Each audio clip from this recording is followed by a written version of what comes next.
Ah, euh, il est où le Jojo? Ah, voilà! Bonjour à tous et bienvenue dans cette vidéo numéro 3 sur créer un réseau ferroviaire. On va aborder le thème construire ses châssis modulaires. Je sais, ça fait longtemps que vous m'avez plus vu. Vous savez sûrement ce que c'est. L'hiver arrive, on a déjà bien entamé la saison de l'automne. Il faut ranger un petit peu les terrasses et tout le matériel qu'on a autour de la maison, tailler les arbres, etc., etc. Et j'ai fait un petit peu de l'avance sur mon réseau pour vous faire cette vidéo. Il me manquait un petit peu de matière. Et maintenant que j'ai pu un petit peu avancer, j'ai décidé de partager un petit peu mes expériences sur comment on peut créer un châssis modulaire. Dans cette vidéo, je vais vous présenter des petites choses. Tout n'est pas de moi. Alors, il y a des choses que j'ai pensées, que j'ai essayé, je me suis documenté. Vous allez voir peut-être des propositions d'autres chaînes ou que vous avez vues sur des forums.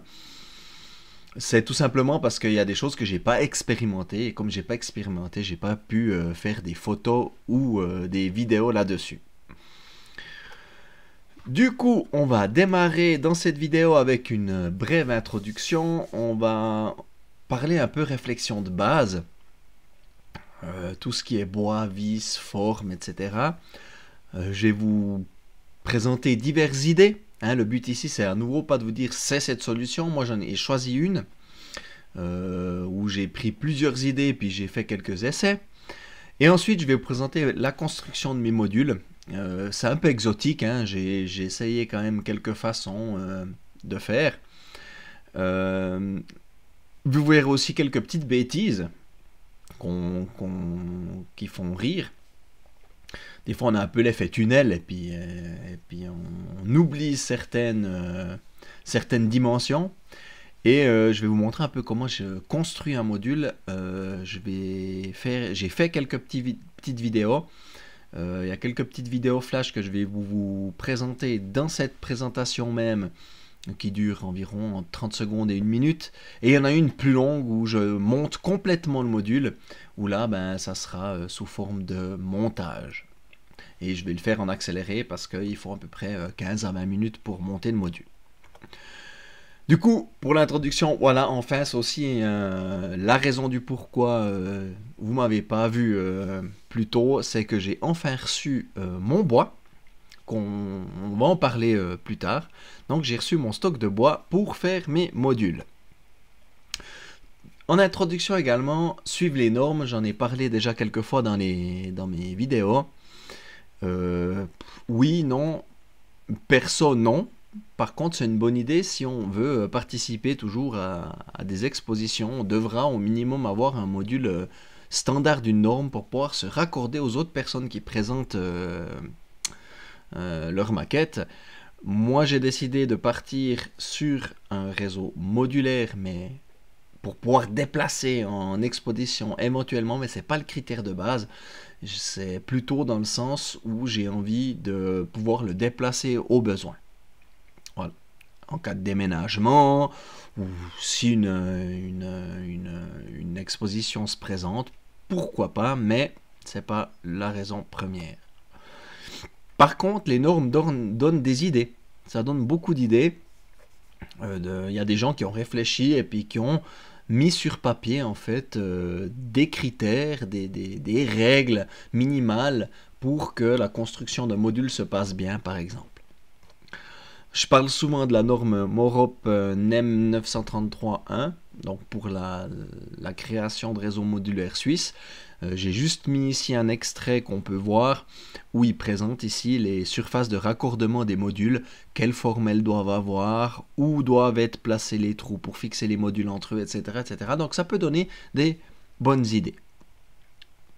À quelle hauteur également doit être la voie qui passe d'un module à d'autres, de la simple voie, de la double voie, enfin tout est décrit. Et ça peut être une bonne lecture pour prendre des idées. On va parler un petit peu vocabulaire. On voit un module ici, un exemple de module. On parle souvent, donc l'arrière du module, la partie fond nord, le côté nord. La partie devant où en principe il y a le public, la partie sud.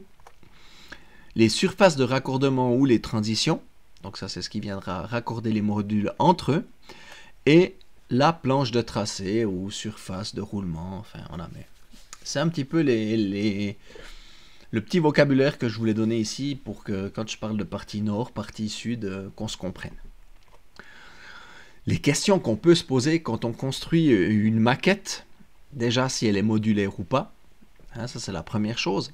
Il y a des contraintes qu'il faut prendre en compte si on fait du modulaire, qu'on n'aurait peut-être pas sur une maquette non modulaire. Si on veut du bois ou du métal, alors le métal ça peut être lourd, quoique des profils du alu c'est plutôt léger, mais ça reste quand même assez lourd. Si on prend des bois de bonne qualité avec des épaisseurs pour que ça soit robuste, c'est lourd aussi.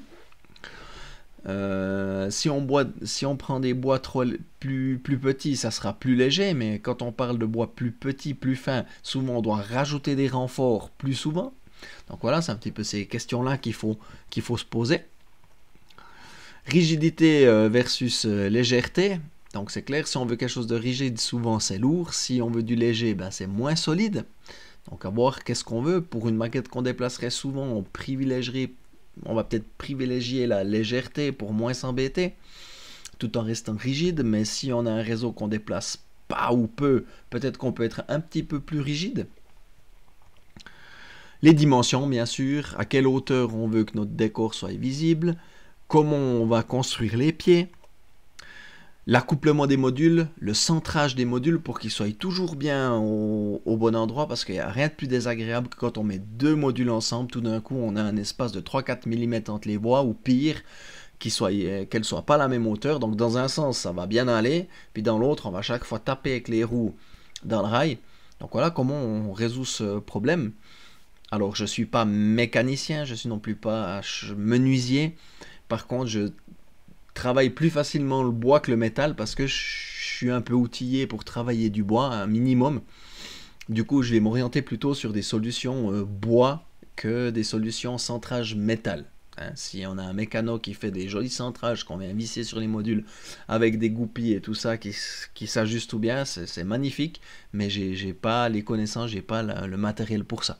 Donc on va pas parler trop mécanique dans cette présentation.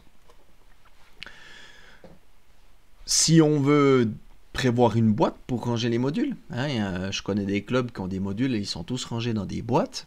Si on veut prévoir un système d'empilage pour le transport, à réfléchir, hein, peut-être ça peut venir sur la partie du châssis, qu'on ait une petite fixation pour mettre un pied, une planche ou quelque chose pour pouvoir les empiler.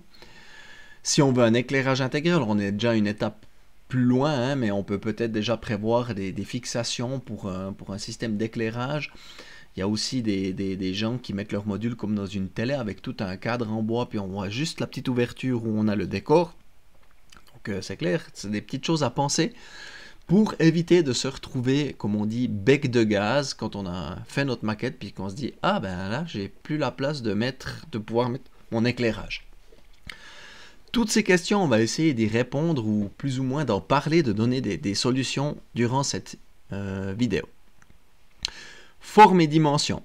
Donc là, je vous ai mis une image de chez moi. Donc, je vais peut-être passer sur le logiciel Scarm que vous avez déjà vu dans mes vidéos. C'est un petit peu ma documentation. J'aime bien documenter les choses. Par contre, quand on va un peu avancer, j'essaie de trouver un moyen simple et Scarm me permet en fait de pratiquement tout mettre les informations que j'ai besoin pour savoir où sont les choses. Donc au fur et à mesure des vidéos, je vais vous montrer un petit peu qu'est-ce que je mets là-dessus et vous allez comprendre. Dans la première partie de mon design de projet, j'ai déjà dessiné la place à disposition.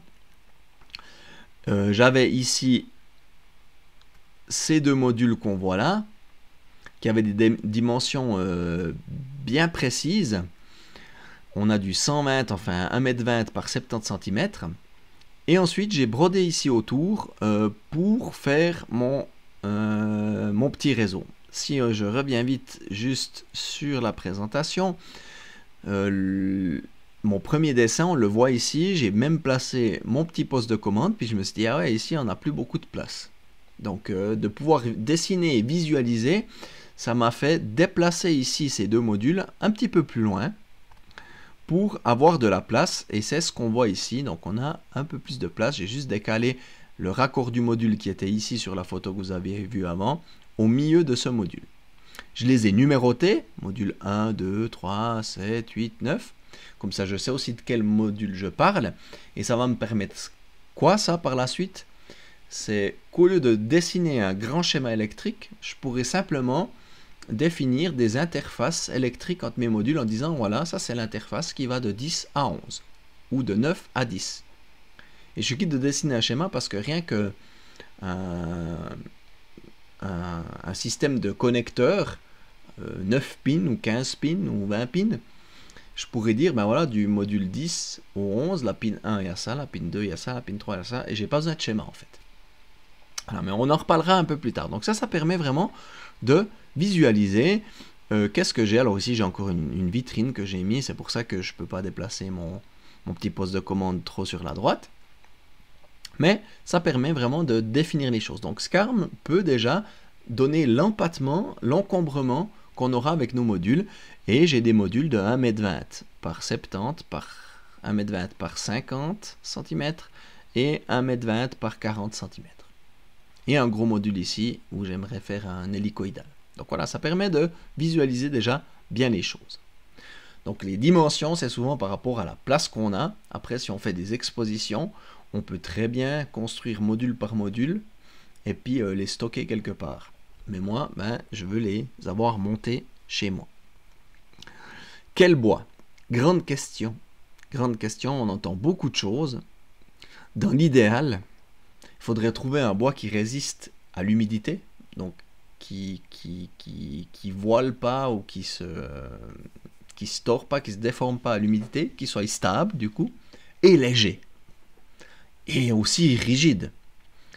Donc je veux pas dire que ça n'existe pas, mais même les meilleurs bois, ils travaillent toujours un petit peu. Mais qu'est-ce qu'on peut trouver qui peut faire l'affaire? J'ai commencé avec mes premiers modules avec un bois contreplaqué, multicouche. Donc je vous conseille d'utiliser du bois contreplaqué. Hein, on voit ici, il y a plusieurs couches qui sont comprimées, croisées avec de la colle. Du coup, ça évite que les déformations soient toujours dans le même sens. Donc souvent, elles s'annulent. Et on parlait ici de peupliers, de pins qui sont pas trop mal. Bois relativement robuste et lourd. Donc ici, ce qu'on voit, c'est du 15 mm. Ma commande de bois qui est arrivée, en regardant avec mon menuisier, on n'a pas retrouvé, enfin j'ai un peu changé d'épaisseur, de dimension par rapport à ma première construction, puis on n'a pas retrouvé en fait les mêmes bois. Du coup, il m'a fourni autre chose. Ceci, un contreplaqué Dokkume. Donc j'ai été faire quelques recherches parce que j'ai jamais entendu ça. À première vue, c'est aussi du 15 mm, on se dit ça sera moins bien parce qu'il y a moins de couches, n'est-ce pas? Et en cherchant un peu, en fait, l'Okkume, c'est un bois exotique qui vient du Congo, je crois, quelque chose comme ça. Et comme il est dans les forêts tropicales où il y a beaucoup d'humidité, il gère beaucoup mieux cette humidité et se déforme moins.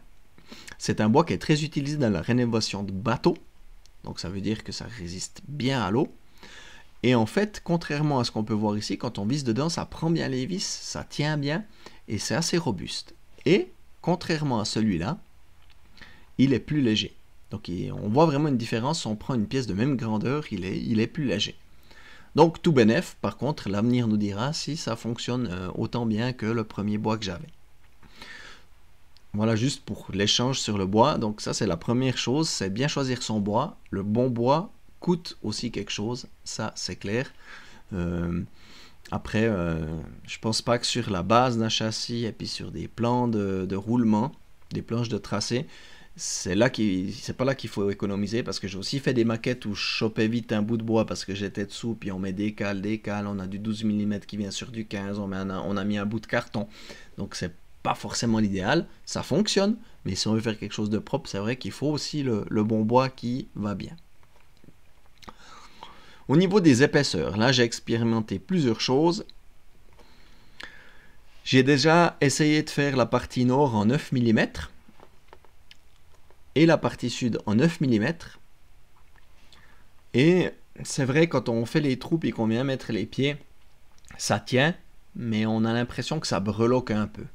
Du coup, qu'est-ce qu'on fait? Ben, on vient rajouter, où il y a les pieds, une petite planche de 9 mm, et on aura 18. Et là, on a vraiment les vis qui traversent, qui sont fixées avec le pied, le châssis et le pied, qui sont robustes, mais voilà, on fait un rajout. Donc on fait un rajout, un rajout, un rajout, un rajout. Du coup, après avoir fait mes premiers modules avec mes côtés nord-sud en 9 mm, je suis parti sur du 15. Les modules de transition et les renforts, 15 mm, parce que là, c'est vraiment quelque chose qu'il faut qu'on ait, que ça soit plat. Et puis, je me suis dit, ben voilà, prends du 15 pour que ça soit assez rigide et que ça bouge le moins possible. Après, on pourrait essayer avec du 9 mm, mais attention, plus c'est léger, plus c'est petit, plus on devra mettre des renforts, parce qu'on aura plus vite notre bois qui va gondoler ou qui va faire des creux et des choses comme ça. Plaque de tracé, 10 mm, je suis en HOM, en HO, je pense que c'est quelque chose qui va bien à nouveau avec un bon bois.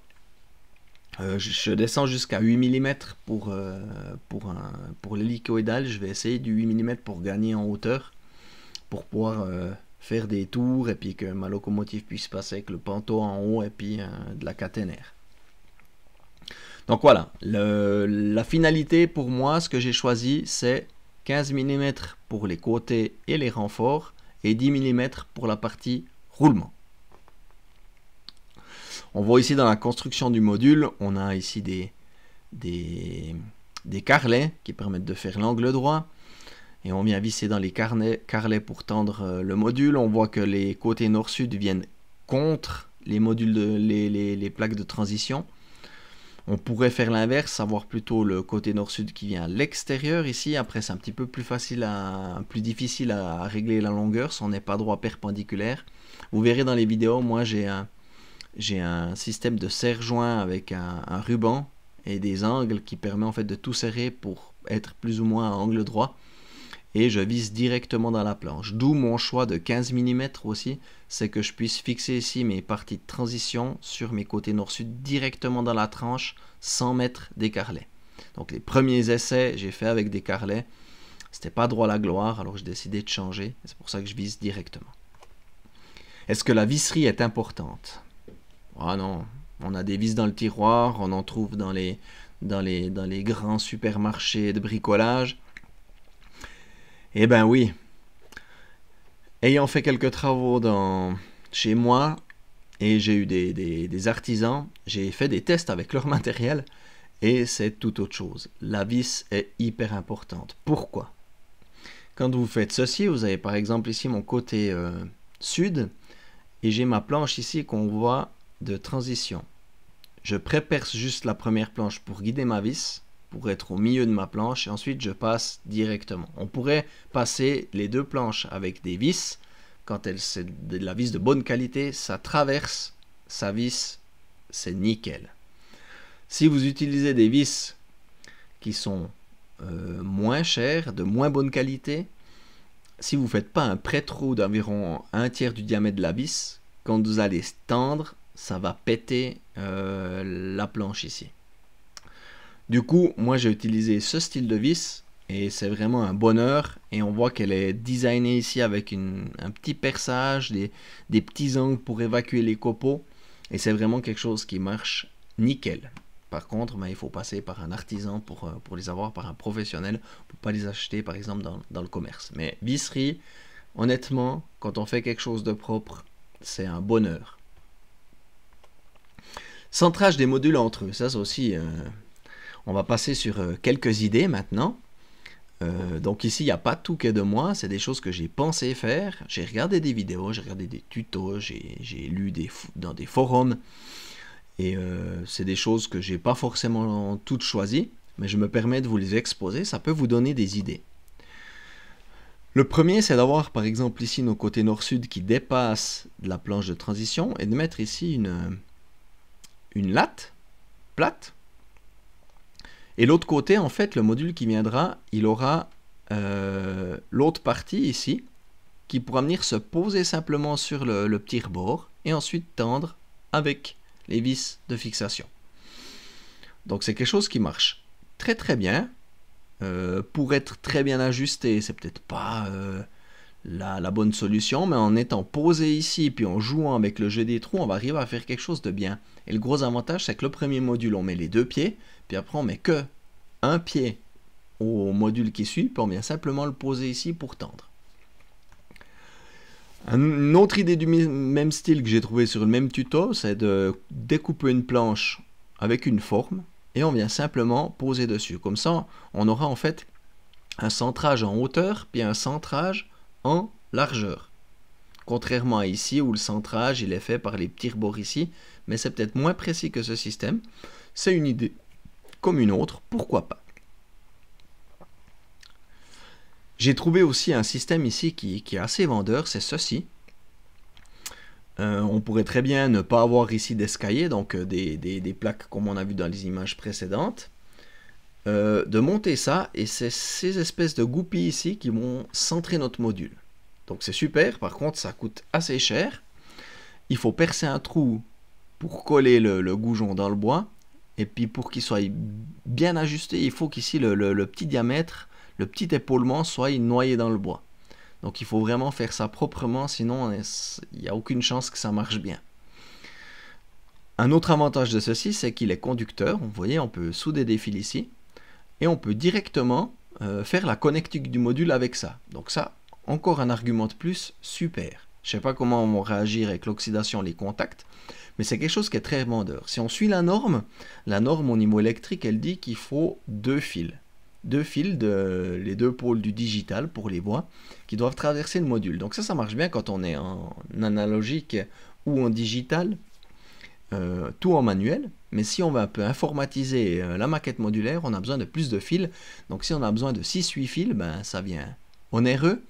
Et de faire un centrage ici avec des goupilles 6 fois ou 8 fois, c'est pratiquement pas possible parce que quand il y a trop de centrage, ça marche plus. Donc j'ai laissé tomber ce système, mais c'est quelque chose que j'ai apprécié. Moi j'utilise simplement ceci, des espèces de goujons en bois, je perce à 10, donc je mets bien mes modules ensemble avec des serre-joints, mes vis de serrage, tac, j'ajuste bien et je perce les deux plaques de transition ensemble à 10 pour mettre ceci. Alors il faut une bonne mèche, dès qu'on bouge un peu, le trou vient un peu plus grand puis ça centre moins bien, mais c'est quelque chose qui est quand même utile. Donc quand je mets mes modules ensemble, je les mets ensemble, j'aligne, je tape mes 2 goujons et ensuite je peux venir serrer avec mes vis qui vont maintenir les modules ensemble. Donc voilà ce que j'ai choisi moi, quelque chose de pas cher et qui fonctionne relativement bien, jusqu'à ses limites. Serrage des modules entre eux. Donc tout le monde connaît ce système-là, hein, une vis comme ça ou un simple boulon écrou avec une rondelle de chaque côté puis une ailette. Ça marche très bien, donc j'utilise ceci moi pour les pieds, mais les modules entre eux, j'ai mis un boulon en fait. Et je pense même enlever les ailettes parce que c'est vrai quand on serre les ailettes, ben, ça fait mal aux doigts. Tandis que si on prend une clé, un cliquet, eh ben, c'est plus simple. Voilà, juste pour la petite histoire, donc quelque chose qui fonctionne pas mal. Quelque chose qu'aussi intéressant, c'est ce genre de pièce ici, donc un système ici qu'on va venir, on va percer dans la planche, visser, coller, et à l'intérieur on a un pas de vis qui permettra de venir avec un système de serrage. Donc ça c'est pas mal, ça peut rester sur le module. Pourquoi pas? C'est une idée. Quand on serre sur du bois avec des rondelles assez fortes, en fait on va marquer le bois et après quand on va revenir, si on doit un peu ajuster la rondelle, elle va prendre le marquage du bois, donc ce qu'on a un peu enfoncé. Du coup j'avais pensé faire ceci.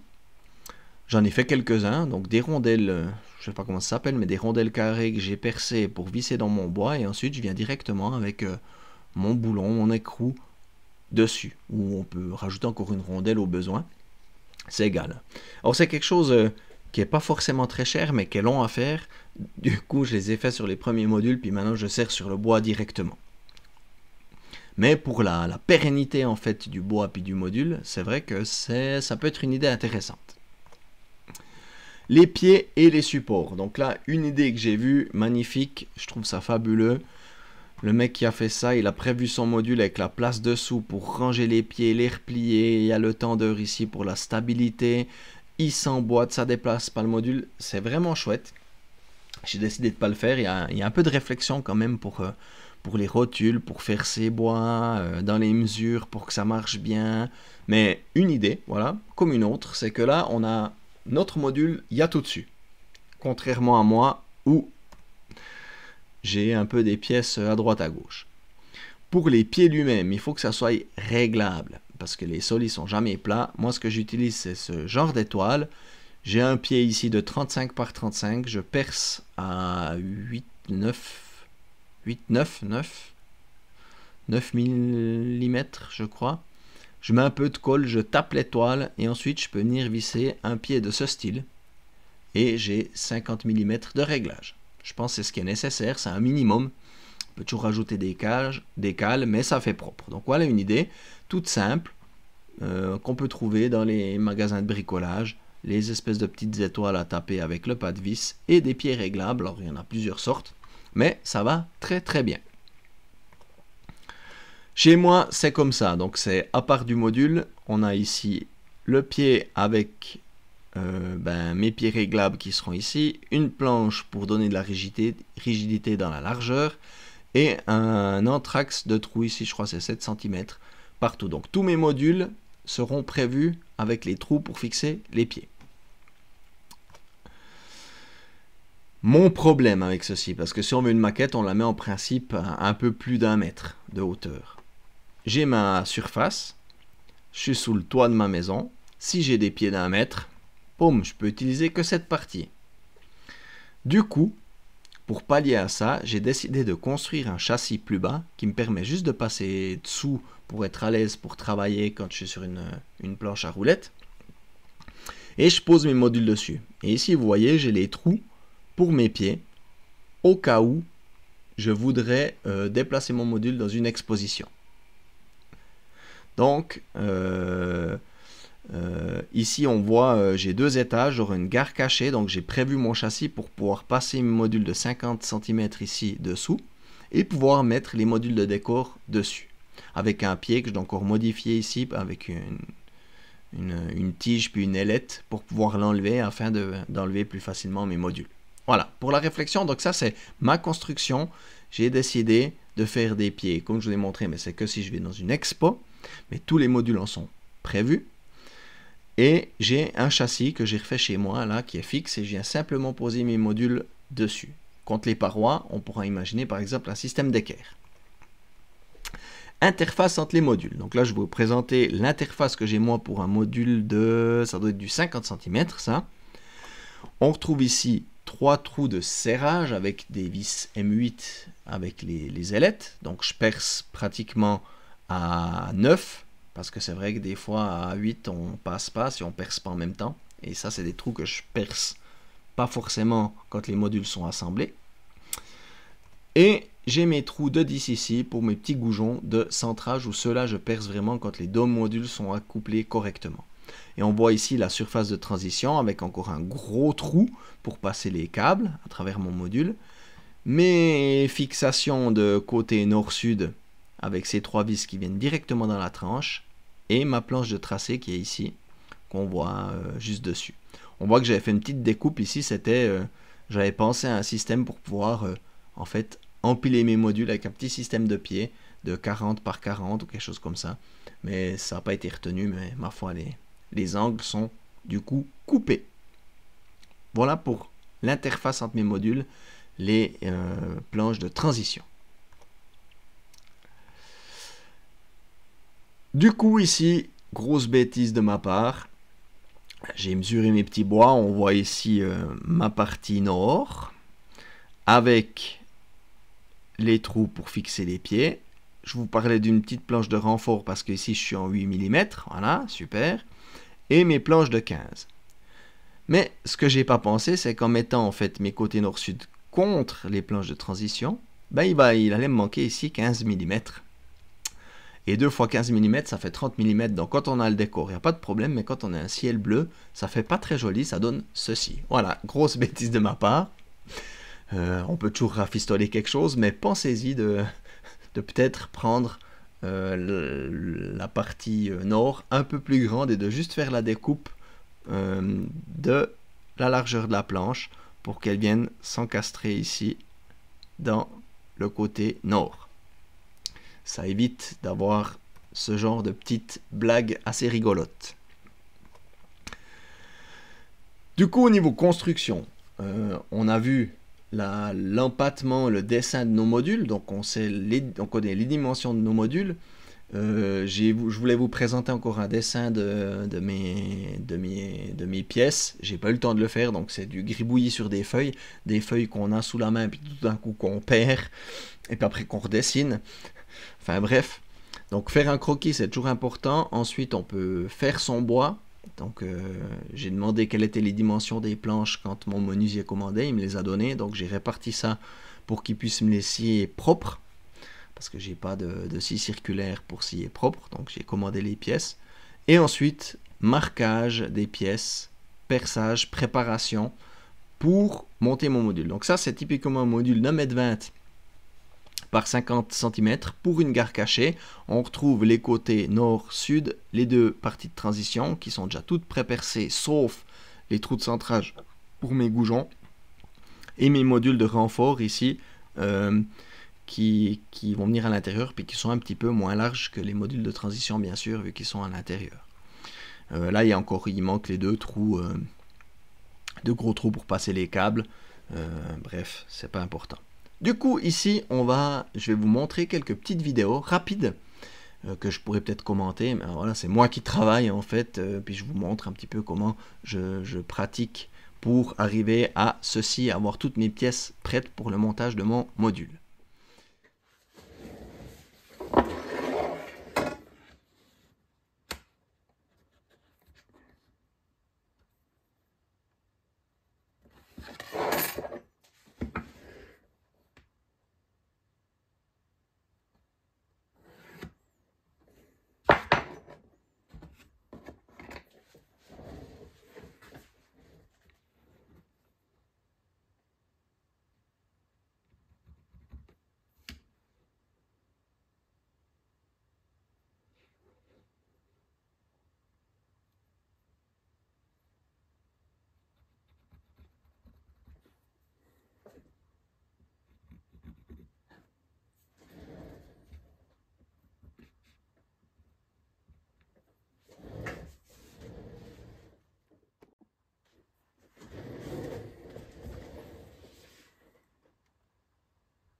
Voilà, je vous retrouve après ces petites vidéos.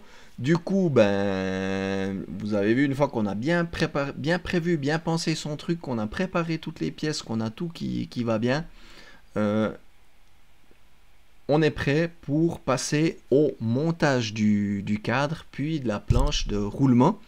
Donc ici, pour monter un module complet comme ceci, il faut à peu près un quart d'heure, 20 minutes quand on a un peu l'habitude. À nouveau, petite vidéo que je vais vous mettre cette fois en accéléré, parce que ça dure environ 20 minutes. À tout à l'heure.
Yo, nous revoici après cette vidéo. Donc vous avez vu comment je procède pour monter mon module.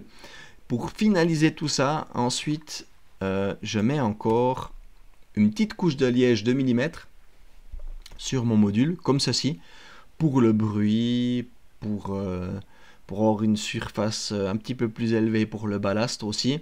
Donc ici c'est une gare cachée, donc je mets sur toute la surface. Si j'ai qu'une voie de tracé, je mets à peu près, je pose mes voies, je colle bien sûr avec simplement de la colle blanche et ensuite au cutter, je coupe autour des voies et avec un ciseau, j'enlève le tout.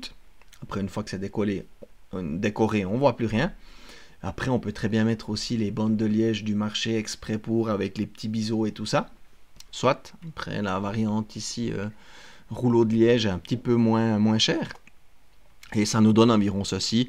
On voit notre planche de transition, notre planche de tracé 10 mm et notre petite couche de liège. Et du coup, voilà les modules terminés avec tous les trous. Il manque plus que les petits trous ici qui sont pointés pour le centrage des modules, que je fais uniquement quand nos modules sont accouplés. Voilà, vidéo relativement longue, désolé, il y a beaucoup de choses à dire. Pour certains, je pense que c'était des bases, vraiment. Après, je pense qu'il y a quelques petits trucs à prendre ou se poser la question si ça peut m'être utile ou pas, et faire ses propres essais, comme d'habitude, c'est ça qui va le mieux. Voilà, la vidéo de construction de maquette au niveau châssis étant faite. La prochaine sur laquelle je vais m'atteler, ça sera la partie électrique. Et là, je pense qu'il y aura en tout cas 2 vidéos sur le sujet, avec à nouveau des petites choses qui peuvent aider au niveau électrique quand on fait de la maquette modulaire. Il y a des choses que j'ai cherchées assez longtemps, principalement par rapport au prix. Parce que si vous cherchez un petit peu de la connectique qui vous plaise, c'est vite assez cher, et je vais vous montrer les solutions que j'ai choisies. Voilà, j'espère ne pas avoir été trop long, que ça vous a intéressé, et je me réjouis de vous retrouver dans une prochaine vidéo. Allez, bye bye à tous!